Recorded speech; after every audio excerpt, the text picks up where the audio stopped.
Floating. Hey yo, it's time to roar, get loud, let's ignite. Jeremy B in the house, we keeping it tight. Every weekday at 11, we ready to ride. Lions Talk Live, come and join the pride. Waking up early, it's that morning grind. Tune in to the show, leave the troubles behind. Jeremy B's the king, with the voice like thunder. Every word he spits, it's a lyrical wonder. Got the lions around, sharp and fierce. When we hear one pride, you can't help but feel your heart pierce. Talking all the topics, keep it real, keep it raw. With a lion's mentality, we're ready for the roar. One pride, it feels right. Jeremy B bringing the heat, morning light. Every weekday at 11, we taking flight. Lions Talk Alive, yeah, we ready to bite. One pride, hear us loud. Jeremy's in the zone, making us proud. This is a Huddle Sports Network broadcast. You can find us on Roku TV, Amazon Fire TV, Facebook, and of course YouTube. Get all your NFL news here first. Hey, what's going on, everybody? Don't adjust your TVs. Somebody better looking. What's going on, Ken? Introduce yourself.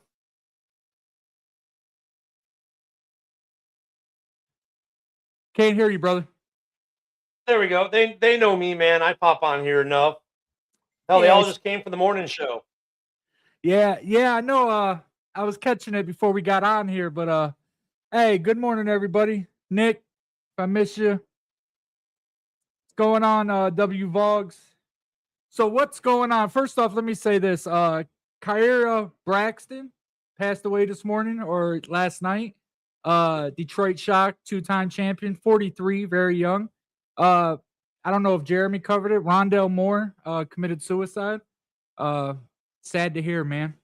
It's really sad to hear. What's going on with you? Yeah, it's like they come in batches, man. This is the second suicide in the NFL this year.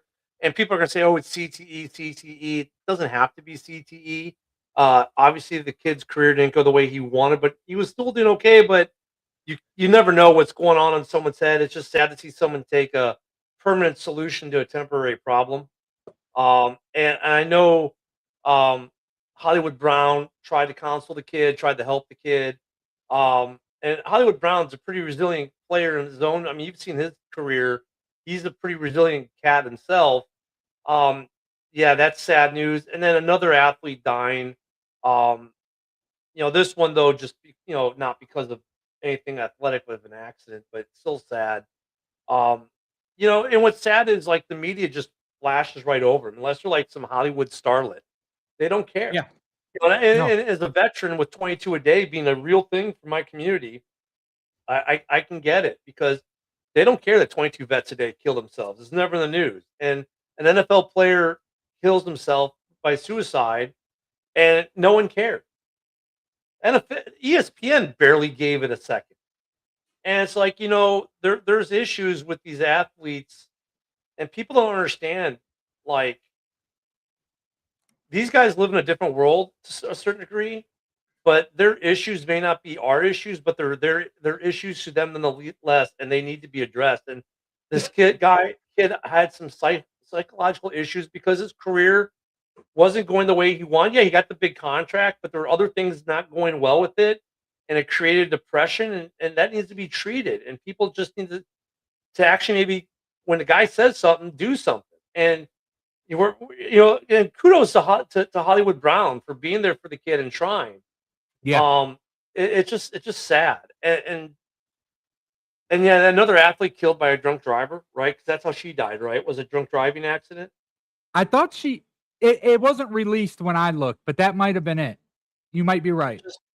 How many athletes have we lost to the hands of a drunk driver the last couple of years? It's been a lot. Yeah. And we just saw that in full display with the U.S. national hockey team. Yeah. Right? With the jersey. I mean, him and his brother, both NHLers, killed by a drunk driver while riding bicycles. Gardeau or whatever his name was. They took his kids out on the ice for the picture, which was great. Beautiful. And of course, people are bitching about it. Oh my God. That was pure joy for me watching that yesterday. Oh man. And then the aftermath is just like makes you just go, oh God, really? Yeah. But yeah, I mean, we need more of that and less of all this other crap. Yeah. And I wish the NFL, we could be talking about player business. I mean, dude, we got the combine this weekend, and all we're hearing about is this Bears Stadium deal, and whether or not it's okay that a member of the U.S. federal government was at the Olympics supporting the U.S. national hockey team, or whether it was good that it's okay that a U.S. national hockey team member says he loves the United States or not. I mean, seriously. I mean, sports has been a shit show since after the AFC NFC championship game. Yeah. It's political, right? And the Too NFL has been political, doing a lot of that. everything. Yeah. Yeah. Now They it's made like even with trades, it's becoming political. Like, dude, like, Yeah. I it's frustrating because I know JB likes to fill the errors with what the Lions are doing, but we're not even seeing what the Lions are doing on a bigger scale, or like we should normally be seeing, because there's all this other noise out there. Yeah. There really is. We should be talking at this point, and I know, that's why I get why JB is doing so many mock drafts. It's a great distraction from everything else. Even though I hate all the mock drafts, and JB knows I hate the mock drafts, I don't like the Right. mock draft after free agency. Like, I like to wait like 3 or 4 days in the free agency because that changes the draft picture. But it's Right. like right now we're not even talking about re-signings as much. There's Yeah. drama potentially in Detroit right now, isn't there, at the running back position? Yeah, with Montgomery. Yeah. I mean, there's more than that, right? We don't know what's going to happen with Kirby, right? He's getting acupuncture. Me and JB, we were in a room before this. We were talking about it. He's getting Yeah. acupuncture. That needle goes too deep or the wrong way. I mean, Yeah. he should have had surgery on his knee. Not even that, but then we got Brian Branch, who that injury was weird against the Rams, right? So we got two all Pro Bowl type safeties that ain't gonna start the year probably. Branch probably back October, November, right? Like, we're $10 million over the cap. That's one of the things JB wanted to talk about, right? And I hope you get better, brother. He has bronchitis right now and he's old, but whatever. Well, you better get better. He's supposed to be at the combine this weekend. Exactly. You don't want to miss that. But it's like, the Lions have a weird way of doing stuff. Like, we were looking into it. We've only franchise tagged one player in our history, and that was Ziggy Really? Ansah. One player. Wow. That was Ziggy Ansah in 2018, the BYU guy. You know what I mean? That's it. It's the Lions got a lot going on right now. You know what I mean? We got the combine approaching. I love the combine. It's like you know what I mean? It's like my addiction, but I get into the mock drafts, but I like the spectacle of it, but yeah. I don't know if you've seen, sometimes I just start perusing YouTube on my TV at night late if I have nothing to watch on my Plex, and I came across a series that the Los Angeles Chargers have done, and they did this one video, it was like 15 minutes long. It was their GM watching the movie Draft Day with Kevin Costner. Yeah. And it's funny because, they want to say, how real is this? And of course, that board is tiny. He's like, what the hell is that? It's like, he's like, okay, I can tell them what they're trying to do, but it's nowhere close. It's way too small. But then they were talking about certain other things in reality of football versus, let's say, the movie. And Right. and it's interesting because he said that there was one part where they're just now trying to ask questions about this player, and yeah, it's great cinematography. It makes for drama in the movie. He's like, dude, we've been watching these guys for 2 or 3 years by the time draft day comes around. We've done so much homework on these guys. We know them forwards and backwards. So by the time we get to even the combine, like he said, the combine, no one cares about. They know so much about these guys. They don't care about the run times and the height jump, and they've watched these guys play football for so much time, right? That the 15-minute interview is just to get an idea of their personality and how they'll mesh with the team. So the combine is very performative for the NFL Network and everything else, and I enjoy it for that. But the funny thing that I always think about now with that, taking what the GM from the Chargers said in terms of what the reality is, and then if they know these guys so well from watching them for a year plus with their scouting teams and everything, then how do we get stuff like Richardson? Yeah. Who jumps way up into the first round to basically rob a good year or two away from Indiana progressing. Yeah. There's going to Yeah. be that guy this weekend who's going to jump way up in the draft boards who doesn't deserve to. We see it every year. And I don't know Yeah. why GMs don't get hip to it.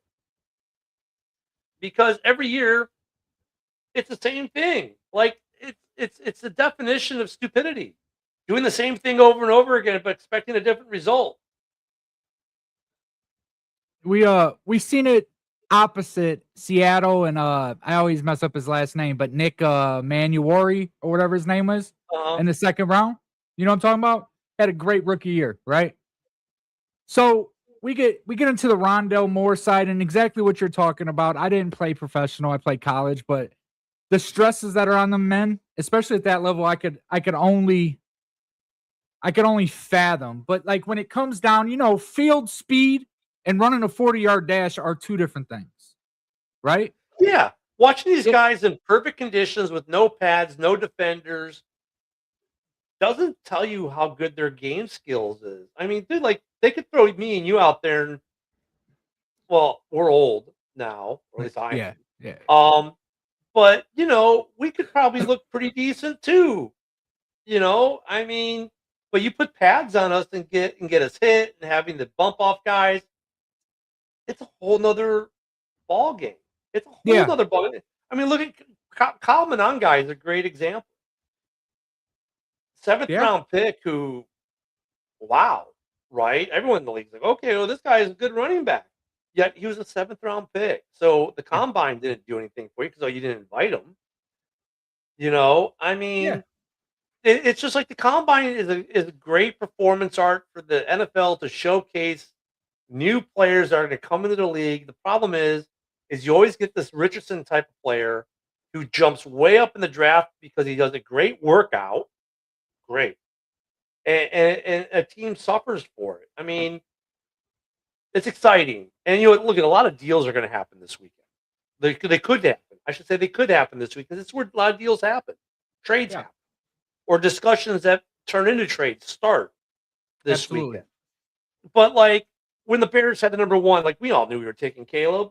Oh, but Caleb didn't work out. Well, why would he work out? I mean, some of these young guys the last couple of years not working out, these top picks, they're like, well, why should I? You guys have been watching me for 3 years at the college level, 2 or 3 years at the college level. I've talked to your scouts. We've talked to your people. And I'll show up and you're going to talk to me for 15 minutes, ask me some questions, get to know me a little better. And then you're going to do your 30 for 30 with me, get to know me a little bit better there for a day. Why do you need to see me work out the combine? It means nothing. And they're right. Yeah. It can only hurt them, though. If you're a consensus number 1 pick, it can only hurt you because you got nowhere to go but down, right? Yeah, because you had a bad gym day. It's funny. You have a bad gym day, which has nothing to do with your ability on the field. Oh, he didn't do as many reps. That's what it was. What he didn't do as many reps. Therefore, he's going to. Yeah. Like, what's it going to do with his field play? No, absolutely. It's different, man. It's different. That's why I like I wish they would show behind the doors, right? When they break down the plays and reading, schemes and things. That's the stuff that matters, right? Like they did once. Yeah. Remember the Giants did that Hard Knocks preseason? I got it. Yeah. You saw some of it. That was the year the Bears were drafting Caleb. And they were with the team at the combine. We got to see some of the interview process. Yeah. Where they would bring in players, say, well, what would you do on this? And we saw a little bit of it. But I wish we'd see more of it. That's why I watch a lot of Gruden, especially around like the combine, because he get them QBs in there and he'll break stuff down, right? That 1 to 2 seconds pre-snap can make a difference, especially for a defensive player, even an offensive player. I mean, you really can't pre-snap move on offense, you know what I mean? But then again, what are you going to learn in 15 minutes too? I mean, dude, 15 minutes, like I get to interview you for 15 minutes, like and make a decision when I'm going to draft you. Like, no, a lot more goes into that. I mean, I think some fans believe that these 15-minute interviews and these workouts determine whether you're a good fit for a team or not. Like, I mean, how could you? I mean, you know what I mean? It doesn't seem That does not seem to be like tethered to reality, yet fans act like it is.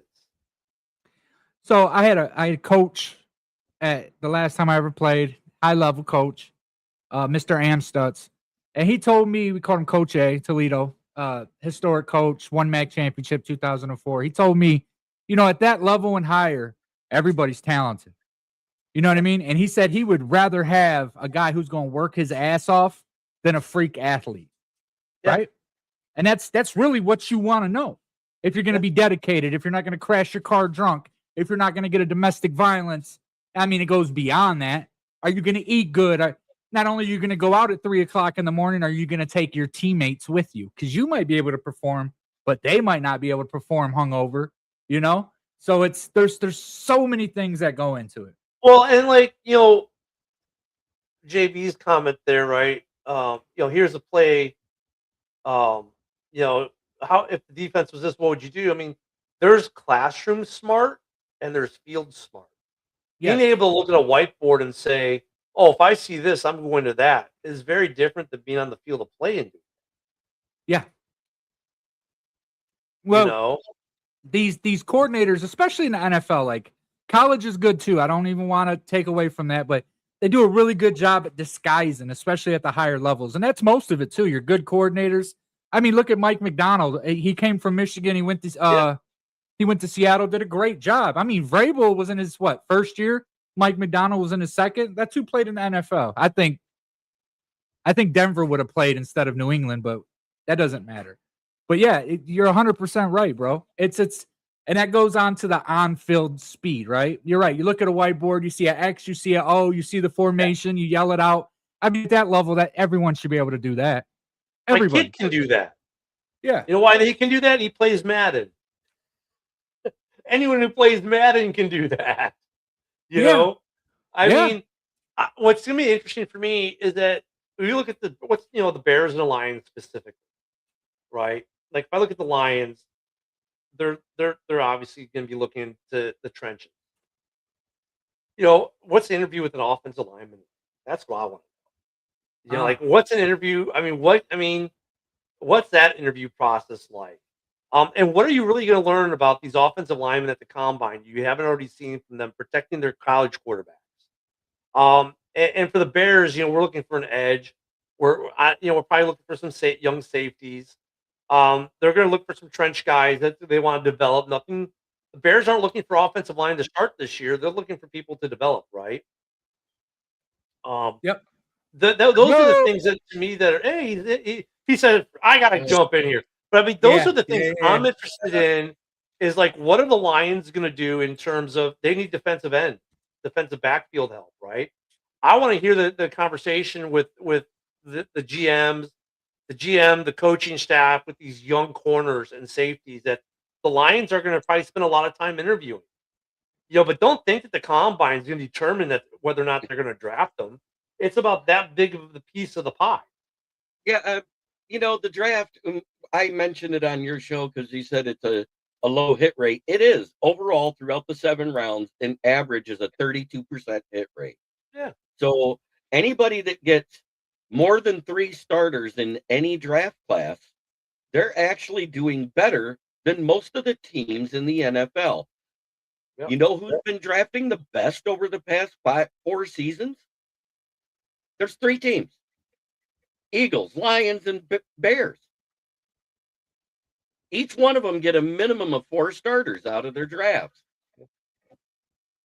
Yeah, I mean, I know you're gonna have fun at the combine, but I'm just wondering. I think the problem with the combine is ownership buys into the fan talk, because I think Richardson gets drafted by the Colts because the fans saw the combine and said, "Oh my God, we got to have this guy," and Irsay bought into that.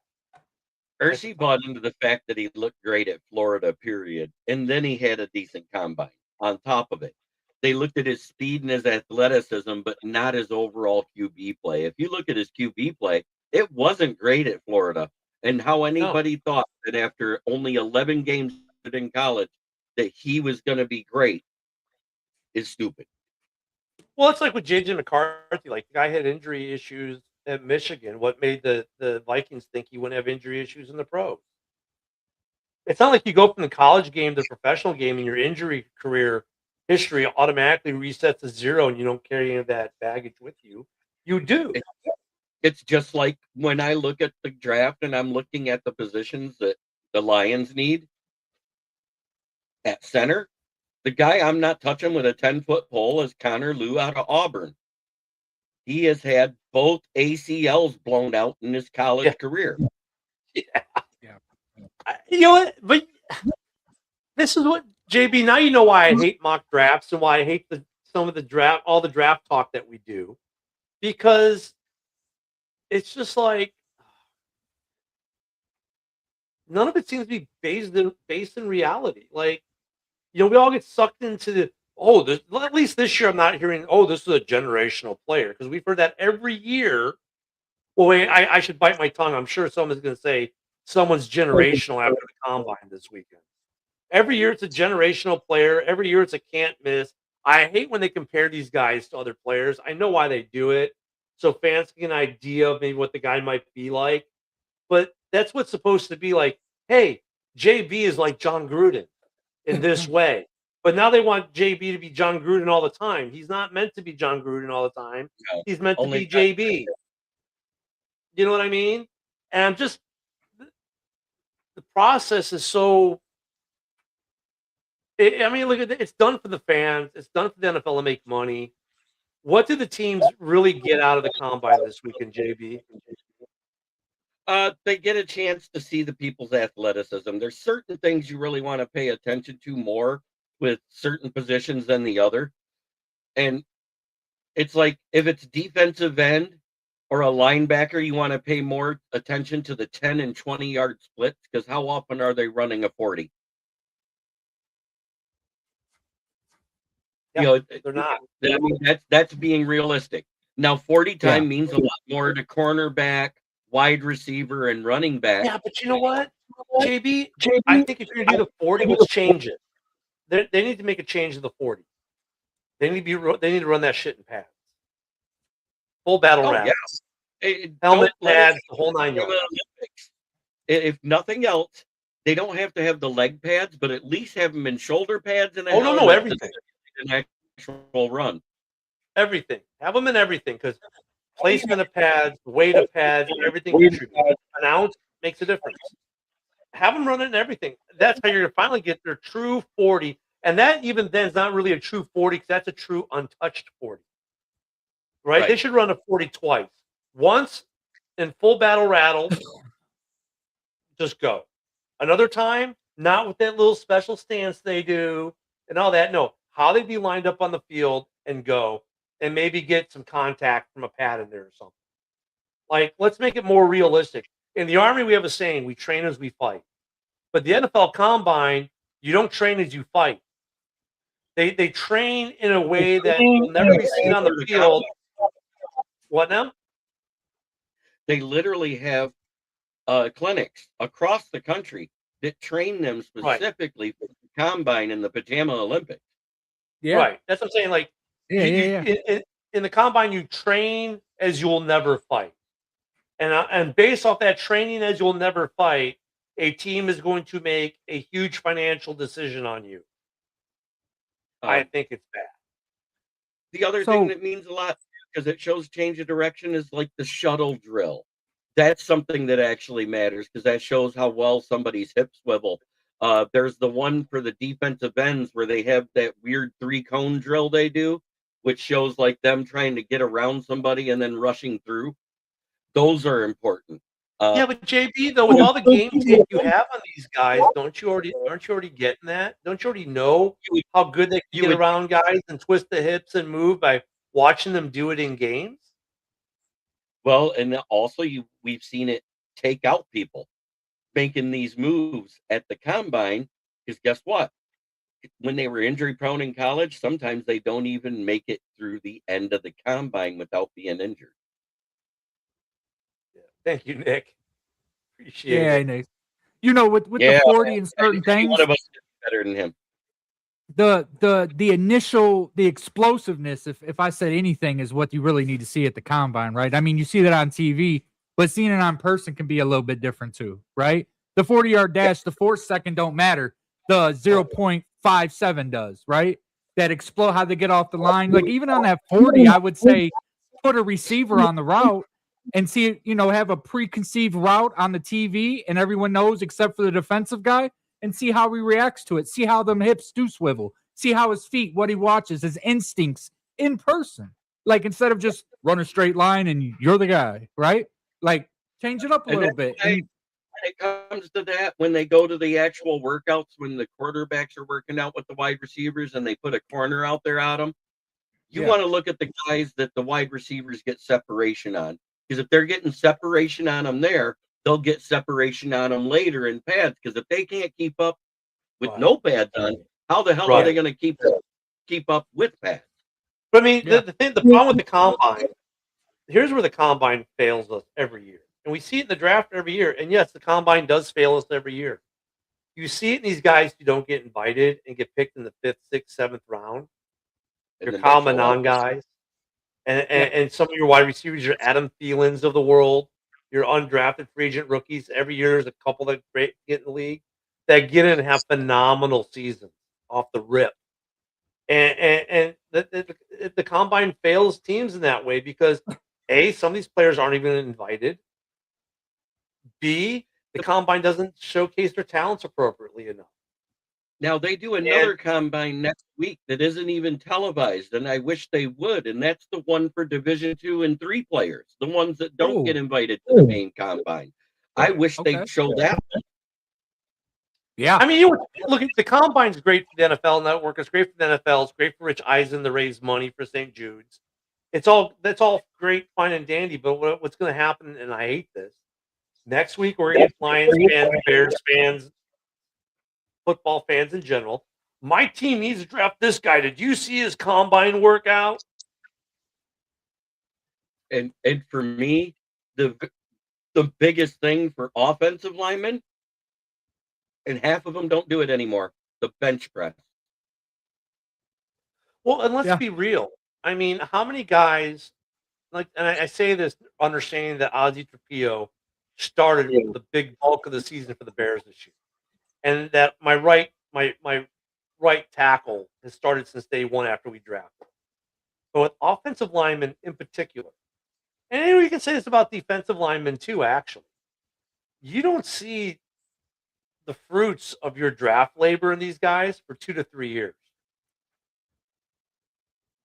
I mean, let's look at our second round pick from 2 years ago, who hasn't played a single down in an NFL game yet because he's been injured every preseason and out for the season. And it's Rakestraw. You don't know what you have in this kid because we haven't seen it. They can't get him on the second field. round. I think Zach Tom said it best. Zach Tom said it takes 2 to 3 years to find your way onto a starting offensive line. And I met him before his draft, and we had a small conversation. And this sticks with me. He was spot on. It takes 2 to 3 years to find your place in offensive line, to learn the NFL game, to gel with that line. And it does. It takes 2 or 3 years. It's very rare. I mean, like what the Bears did last year is the exception, not the rule. And let's be honest, the Bears went out and they bought a bunch of guys who've been around, and then throwing Ozzie Trapillo, and there wasn't as big of a task because you had Joe Tooney right next to him, right? But I mean, that's the exception, not the rule. It takes years to build an offensive line. And so did you see? I have to ask, did you see the franchise tag values for this year, Ken? I knew they're due to be released this week. What are they? I have them. I actually have an overlay of it. 43 points for a quarterback, 31.3 for a wide receiver, 30.8 for an edge rusher, 22.8 for a corner, 22.4 for an offensive tackle, 21.5 for a linebacker, 17.8 for a safety, 14.9 for a tight end, and 14.4 for a running back. I'll tell you what, seeing that, it makes me having Cole Kmet and DeAndre Swift look really good financially for the Bears. Yeah.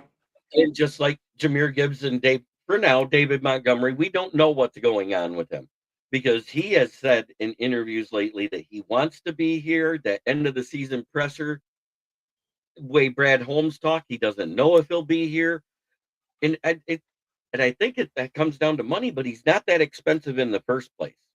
With Monty, let me go to Monty. I have mad respect for Monty. When the Bears drafted him, I thought they got a hell of a steal, and they did. They did. And they let him go. And for the Bears, it's kind of worked out. It kind of worked out for Monty too. I think Monty, his frustration is last year. It was almost like they were like, "Yeah, you're here, and we're not going to give you the ball." I mean, they got away from what made them successful in the run game. Because yes, Gibbs is a phenomenal running back, and he can do some things like DeAndre Swift can do. They can both all of a sudden if you get these guys on the edge, see ya, bye-bye. They're 60 yards downfield. Yeah, they can do that. But whereas the Bears use Monangai, like Montgomery used to get used in Detroit got away from that. And now Monty wasn't getting used properly, and it affected the team, I think, in such a negative way that a lot of fans didn't maybe notice it. We might have noticed it because the way we watch football is maybe a little different than the average fan. But I think I understand why Monty's mad. He's like, look, I'm an integral piece of this offense, and you straight up ignored me all year. He wasn't mad though. That's what you missed it. He just did interviews over the past 2 weeks. Were you saying in interviews to be politically correct and be nice to the team, and what your frustration showed? His frustrations betrayed him in that regard. And look, I get what he said, and he should say those things. That's what you should say to professional.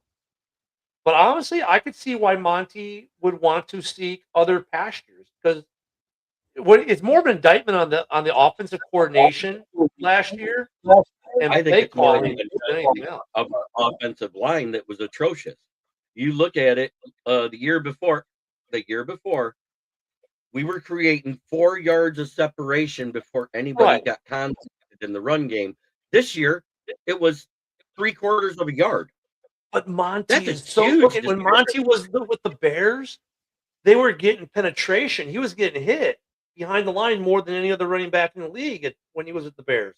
Monty's the kind of running back you want to lean on when your offensive line isn't doing so good because he's going to help create even more for Gibbs with an offensive line that's failing, and the Lions didn't do that. And Monty, look, I hope you guys keep him because I really like Monty. I think Monty is a great running back who has so much more potential because he's good with his hands out the backfield too, and he can help that offensive line get better. I think it was more his frustrations and the drama you're hearing about Monty is not about Monty. It's about the play calling in Detroit last year, the offensive coordination last year in Detroit, more than anything than it is about Monty or Gibbs or the offensive line. It's about the play calling.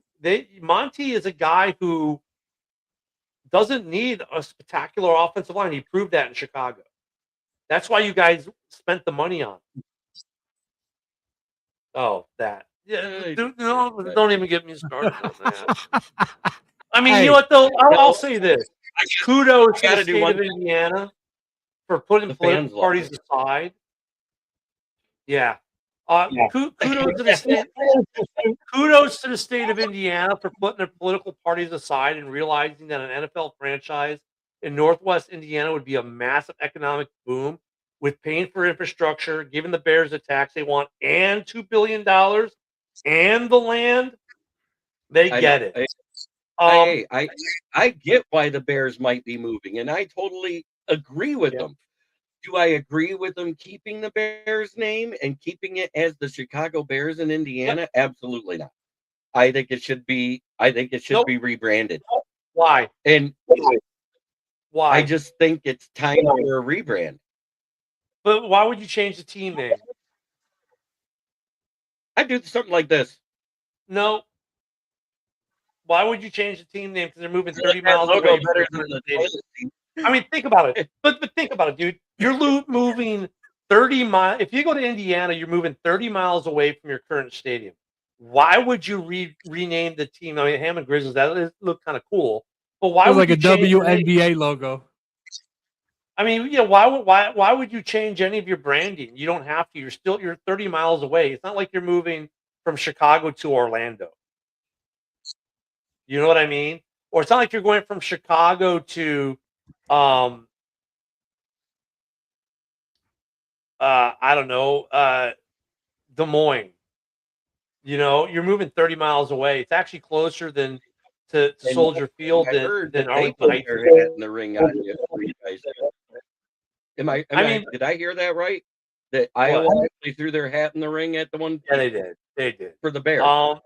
But I mean, if they moved to Iowa, yeah, you keep the Bears name, but maybe you be the Des Moines Bears. But I mean, honestly, you know, we spent a chunk of time this morning, as you know, on it.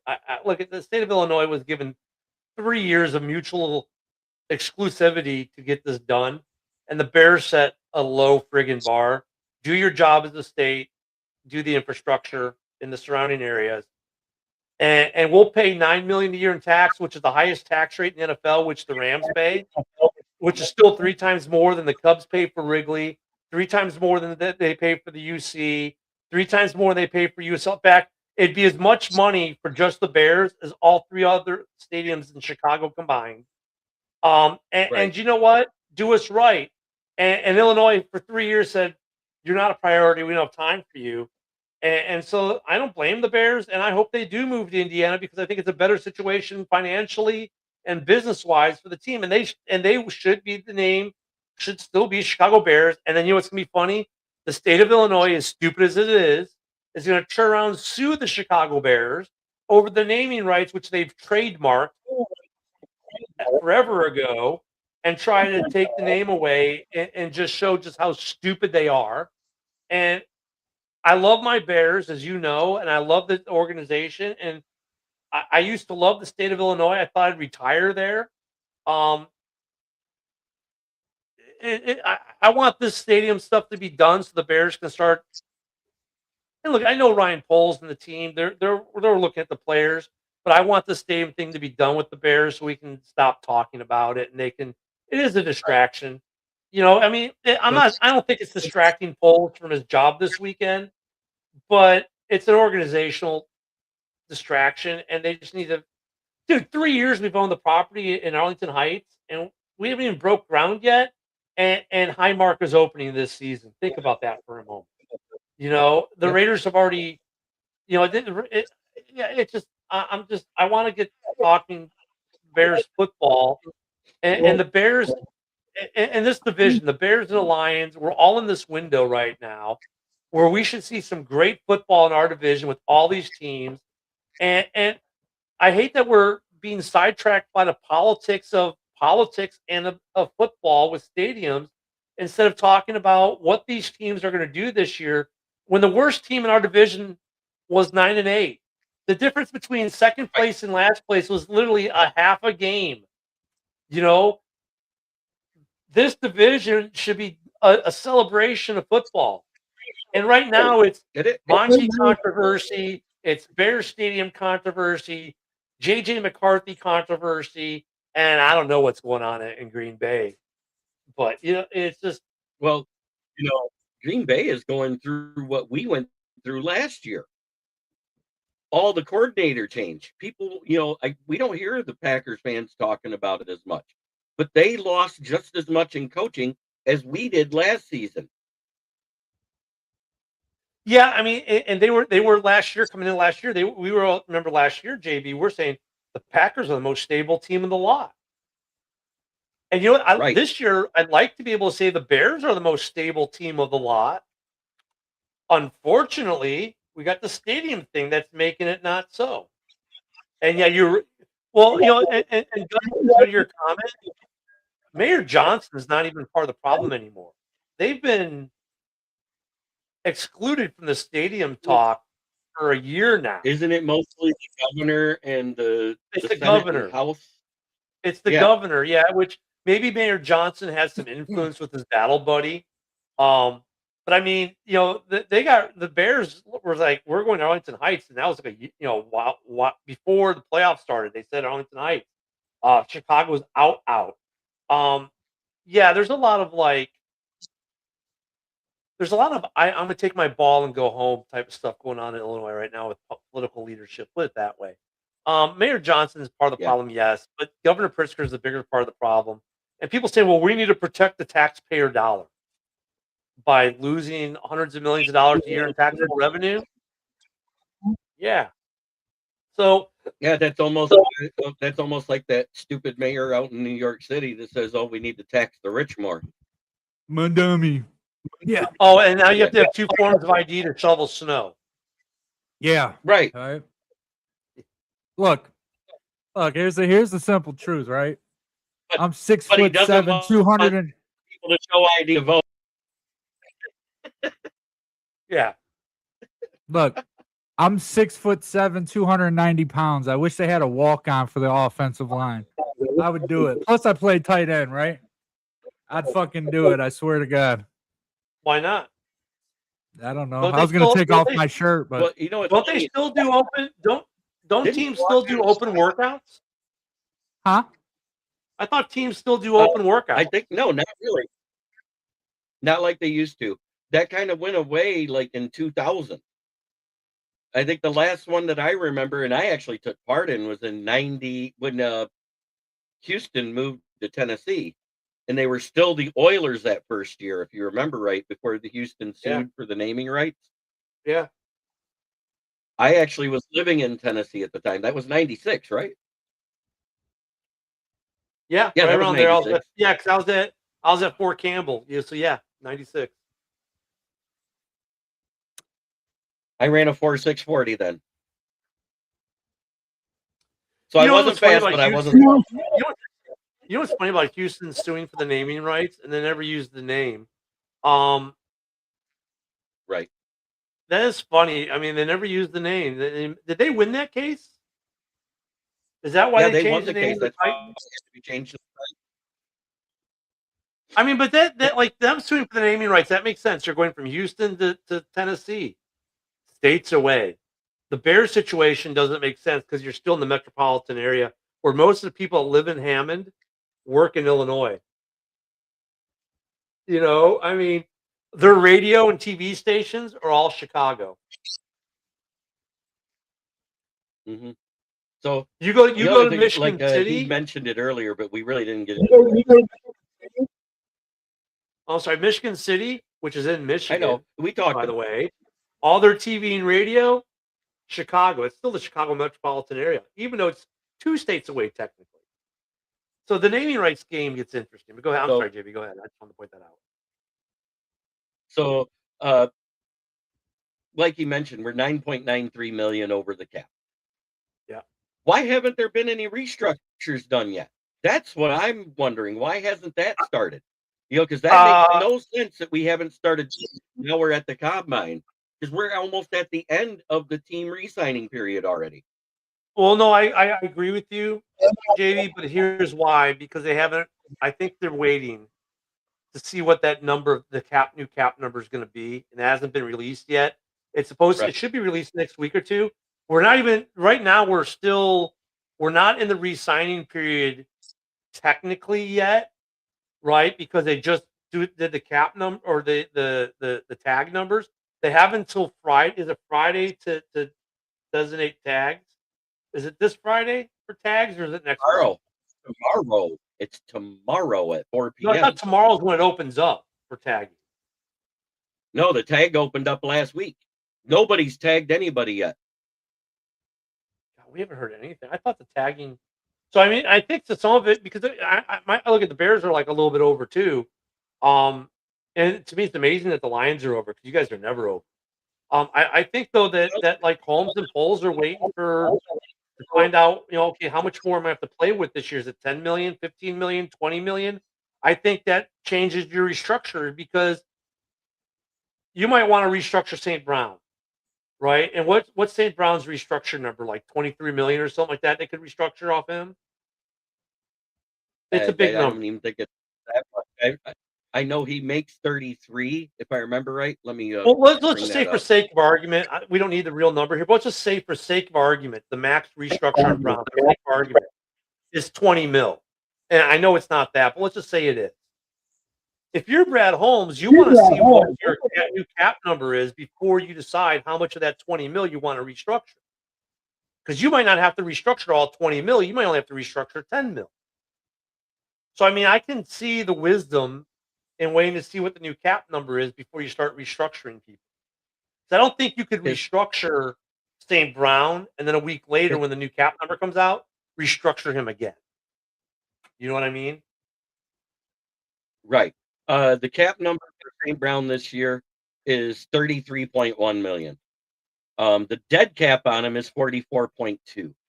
But what's the restructure number on him? How much can you restructure him for? It doesn't show that really here on Spode. I'll find out. Yeah, there's a way to find it. I'll get it for you. Hold on. I'm good at finding this, as you know.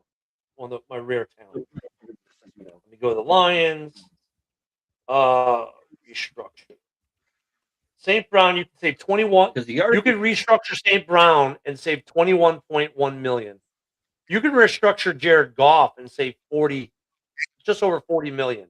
Right. So here's the thing. That's the one I want done. I want Goff done more than anything. So here's the thing, though. I don't blame Holmes for not pulling the restructure on that yet. And really, we think about it, dude. Like his contract, $55 million guaranteed salary, $69 million cap hit. Not too bad for an NFL starter of his caliber. But with the 40 million you could restructure, I think if you're Brad Holmes, you're like, how much of that do I need to restructure? 10, 15, 20, 30 million? I think you want to see what the new cap number is with what you need to work with. Because it's not like you could restructure 10 million of it today and then go restructure 20 million more next week. I think you get one shot at this per season, so to speak. You do. But Jared Goff's cap hit is 69.6. Yeah, but if you restructure 40 million, that cap, if you restructure 40 million, you can take that cap number down to 29 million.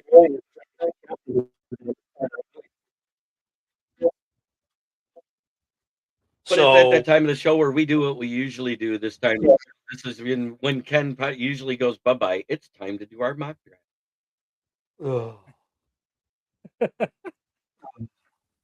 You know,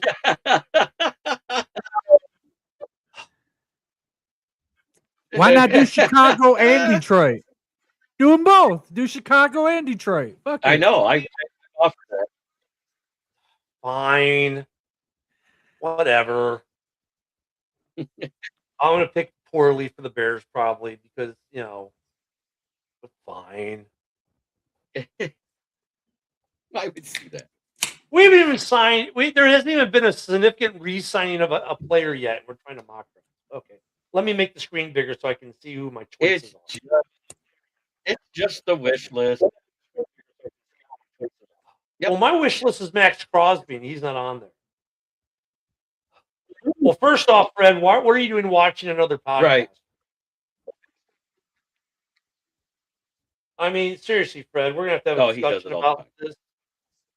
Yeah, Fred, you might want to be careful, like, what Lions podcast you watch, brother. There's only a few good ones, no disrespect, but... Okay. Oh, yeah. Yeah, I don't want to trade out. You want to take any of these trades? You don't want to trade out? Okay.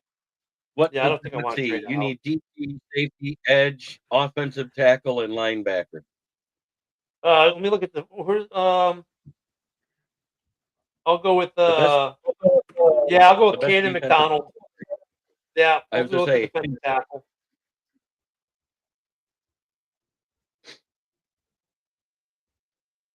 Yeah, let's see what these two are. No, I'm not trading back again either.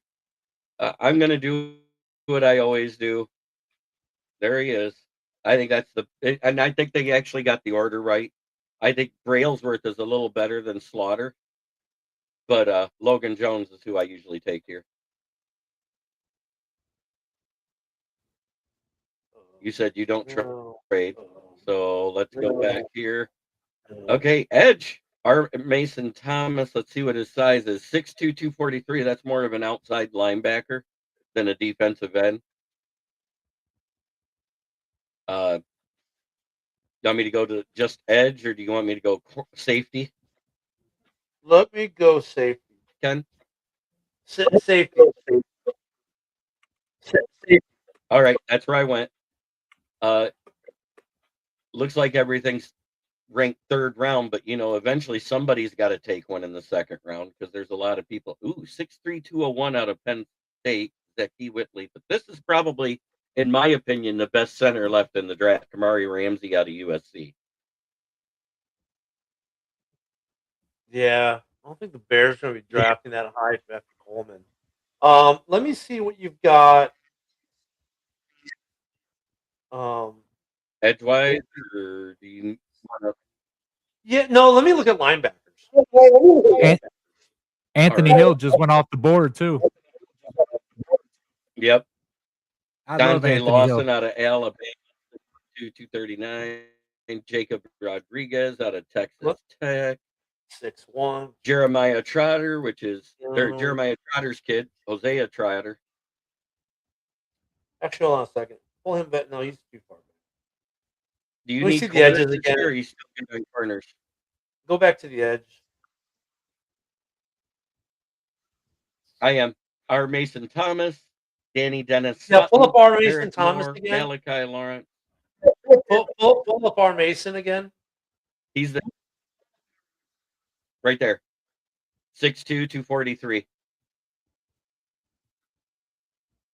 He's out of Oklahoma.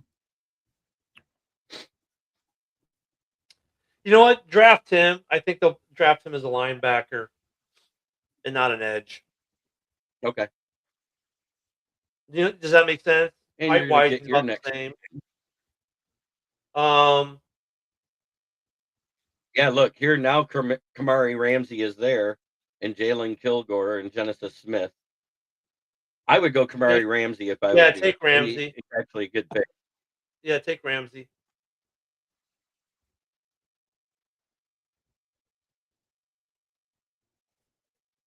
Jalen Kilgore went right after him too.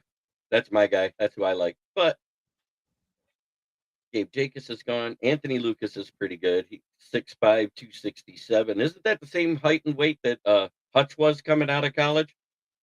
Woody? Yeah, I think so. All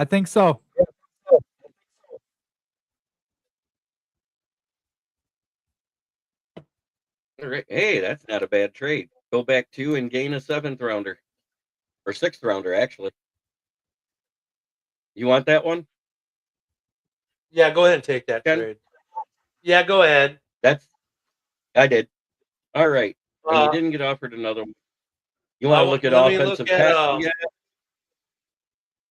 Well, I don't want to look at. Yeah, go to offense and give me tight ends. Tight ends. The best one is Justin Jolie out of North Carolina State here, 6'3", 251. There's Eli Raridan out of Notre Dame, 6'6", 244. Hold on. Put him back up. The guy from Notre Dame. Raridan? Yeah. They say he's 6'7". He's not. He's 6'6". But he might be closer to 250 than 240. Draft him. Draft him? Yep. That's tight end 3.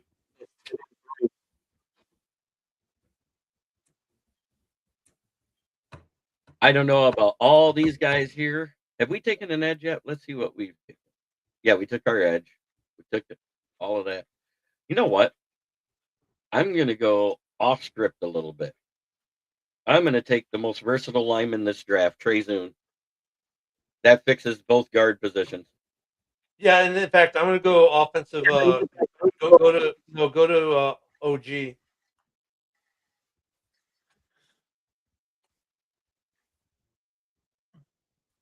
There's Fernando Carmona Jr. He's good at pulling guard. Jalen Farmer, Caden Barnett, and Delby Lemieux out of Dartmouth. No, go with out Fernando. of all of them, I do like Carmona Jr. Yep, Okay. that's what I'm going with. And that's like your 2-year project. You know what I'm saying? You draft him now to be a backup and maybe be the replacement for Tooney a couple years down the road. I love that Deshaun Singleton as a late 5th round pick. That's a steal. Kid out of I think he's Nebraska. All right, now we're gonna need a corner, and this is the guy I usually get. 6'3" and 194. Ephesians Price. Love the name. Let me see Hey, the look at that. safeties. Safeties. Ooh. Wait, go Devin back to Boykin corner. out of. I'll go back to corner. Andre Fuller, Dalen Everett, Azillion Hamilton. All right, now go to safety. To me, they're one and the same. Yeah. Nope, go back to the corners. 5'10". Yeah, he's too small. Give me Okay. a corner again. Let me see what Andre Fuller looks like. 6'1", 201. Not short, not tall. Good weight. Yeah, draft him. And Dalen Everett is a decent. No, go with Fuller. Andre. Yeah, Okay. that's a safety pick right there. I know he's a corner, but you know how they're interchangeable. And this is my favorite linebacker in the draft because he used to be a safety in high school, and he was 6'1" and 200 pounds his senior year of high school. Now he's 6'5" and 242. So he's a linebacker with safety skills. Oh, and Fred, that your comment there, that's just an excuse, man. What do you say? Oh, because he's on earlier than us. The other Lions podcaster. He was talking about the podcaster that said something about 100 million in cap space for the Lions. We're just giving Fred.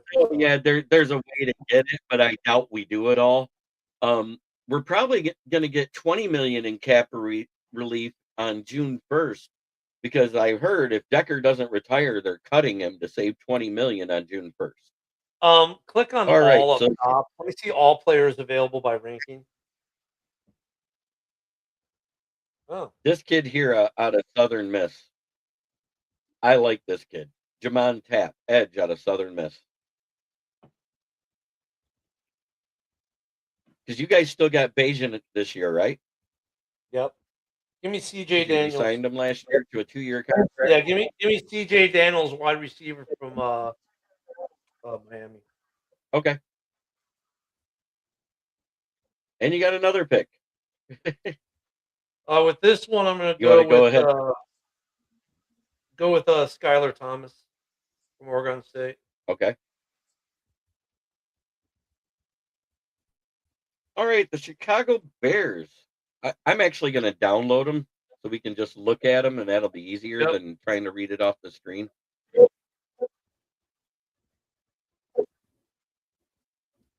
You know, that's the thing. Like, stop sharing and come back to the studio. We all think we know what our team needs are, but let's be honest. Like last year for the Bears, we didn't have them taking a wide receiver in the 2nd round, yet they did. You know what I mean?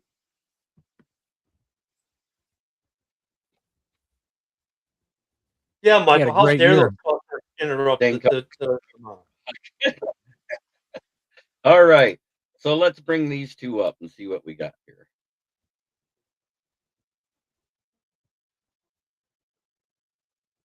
I hate people.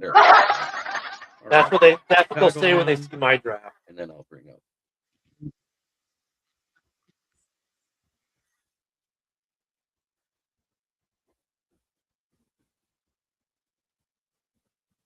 Here is the Chicago's draft.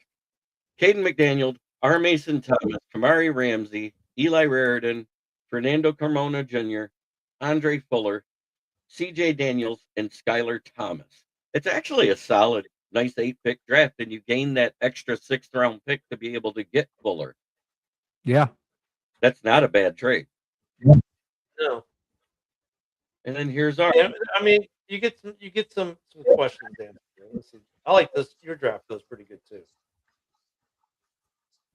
Offensive tackle, that's a big need. Offensive center. I think though. See, this is the thing about these mocks is like some of these needs aren't going to be needs in about 2 weeks. Right. You know what I mean? Well, I think with the injuries we had last year, all of these needs will stay needs, whether we sign them or not. And that's just because we need depth. Hey, we're out Especially of with time. Anzalone probably gone, we're going to have to take a linebacker. Yep. We out of time, brother. Decker, Brock Wright, Joseph, if can't play, medically retires. Goff, St. Brown restructured. He said, I don't think they'll restructure Hutch because he's not even making extra money this year. He's on his 5th-year option. It can't be restructured. Same with JMO. Everybody, you got to remember, they're still on rookie deals because it was 5th-year options because they were first-round draft picks.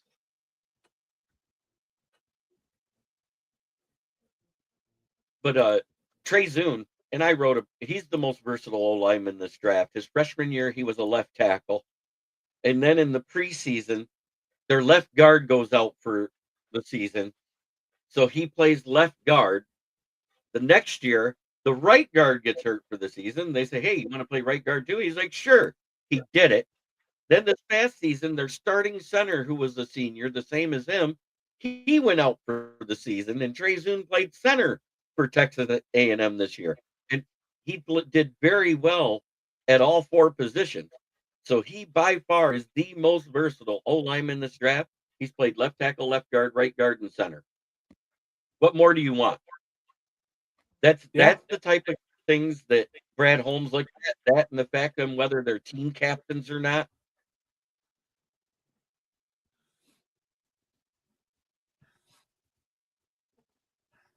Yeah, I know that's the list, but Hutch and JMO are on their 5th-year options.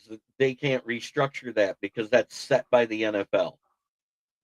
Yeah, and once again, I think GMs are waiting to see what the new cap number is going to be, because that's going to influence what they restructure. That's the main thing.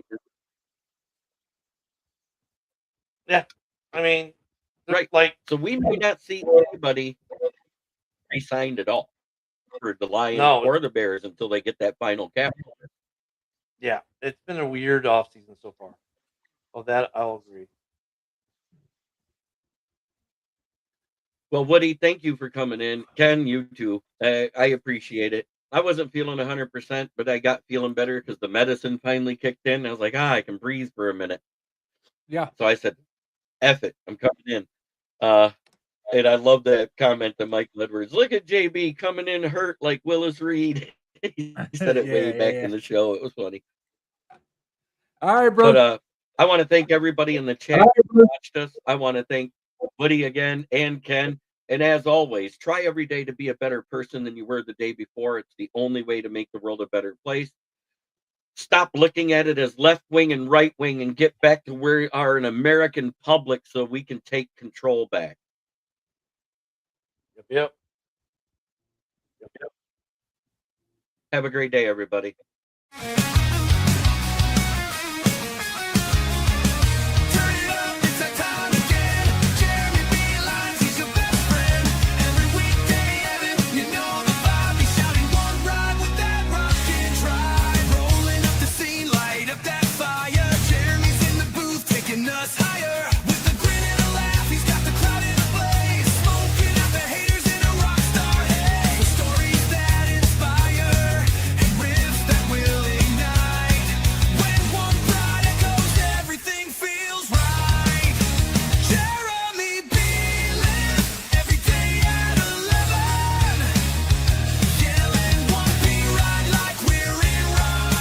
This is a Huddle Sports Network broadcast. You can find us on Roku TV, Amazon Fire TV, Facebook, and of course YouTube. Get all your NFL news here first.